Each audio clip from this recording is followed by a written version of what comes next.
Здравейте! Вие сте с новата рубрика Порталът с Божидар Караджов, която стартира от днес.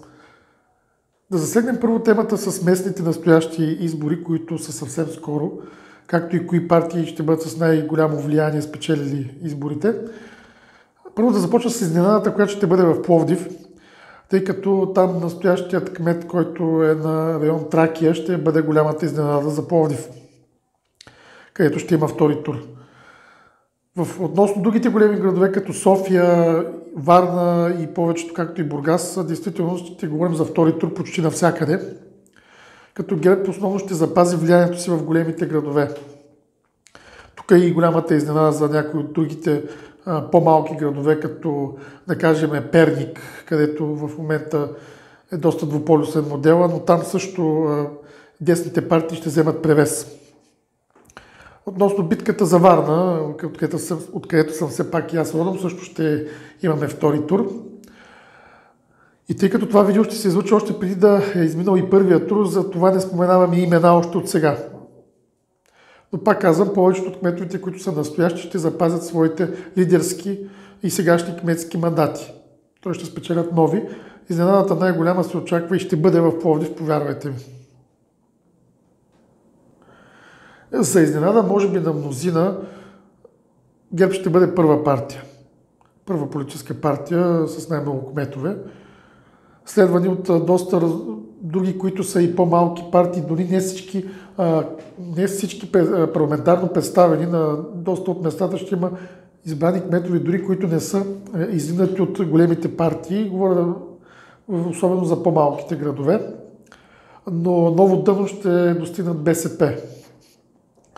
Макар че те винаги, знаете, след избори всички партии се обявяват за победители, но в крайна сметка се гледат брой градове, спечелили кметове, но по-важно е и друго. Дали след навечерието на местните избори и вторите турове ще има някакви промени за следващите 4 години.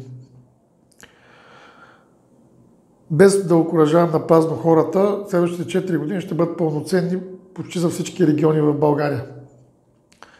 Дали поради европейското финансиране или план за възстановяване, аз се абстрахирам, разбира се, от точно каква би била причината. По-важен е човешкия фактор и промените, които ще настъпят и инфраструктурни. Т.е. дошло е времето, в което ще трябва да се върши и работа. Настоящите протести, които вървят и в момента на миньорите, ще дойде момент, в който ще затихнат. Без значение дали ще преминават в ефективни стачки. Но по-важното е, че предстоят нови такива протести, които са свързани както с лекари, така и с системата на вътрешните работи, включително и доста други отрасли, които са свързани както с частния сектор, така и свързани с държавни институции. Особено в периодът сега, който е октомври, ноември, но забележете, тук интересен период и в началото на другата година, през февруари, тогава ще имаме по-масирани протести, предстоящи в периода на февруари и март, с доста по-мащабни по размери такива, свързани с обединение на доста различни отрасли, с цел дали да събарят правителство или не, но това е просто началото на протестите. Няма да анализирам кои имат право и кои не, а моята работа е да кажа просто, че ще ги има. Относно правителството, което е в момента, със сигурност до периода на март-април до година ще оцелее, така че предсрочни избори със сигурност ще имаме, но те не са сега. Разбира се, и пълен мандат няма да изкара правителството. Това също може да сте убедени. Друг е въпросът дали тези протести ще доведат до повишаване на доходите на хората.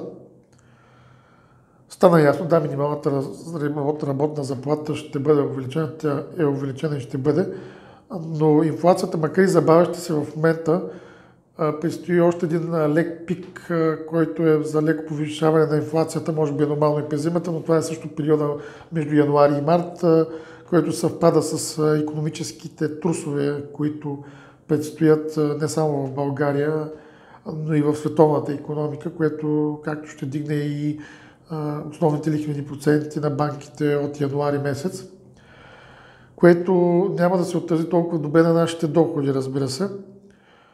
Но все пак следващата календарна година ще имаме един по-добър ръст, отколкото през настоящата, която смея да твърдя не е от най-добрите, но не е и от най-лошите. Та до година 2024 и спрямо 2023 от към ръст на повишаване на доходите ще се получи едно плато, едно забавяне, независимо повишаването на доходите. Такова реално може да се усети и ще бъде усетено, противно на всички очаквания, след средата на 2025 година, когато вече ще бъдем в еврозоната. Противно на очакванията за висока инфлация. Но както си се казва, ние в нашата държава сме си винаги наопаки с всичко, така че защо пък да не извлечем ползи от това? Пак казвам, противно на очакванията, 25-та средата, ние вече ще бъдем в еврозоната и тогава за нас това ще се отрази благотворно. Въпреки високото напрежение, което се лансира около проблеми, свързани с енергоснабдяването в България, виждането ми е, че режим на тока няма да има нито сега, нито през следващата 24-та, нито пък през 2027, нито през 2029. Тук няма да се наемам с анализ за тецовете, но в едно мога да ви уверя. България ще успее да се справи със своята енергийна независимост за в бъдеще. Да засегнем и темата с Украйна, освен военните действия, така и с нашата външна политика.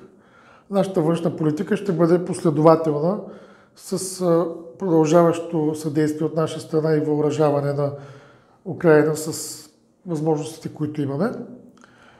Но по-важно е и това, че военните действия през Украйна започват да отихват през следващата 25-та година, а това е важно за целия регион, за Европа и за света. Относно новия конфликт, който се разразява в буквалния смисъл с война, което е между Израел и Палестина за мен,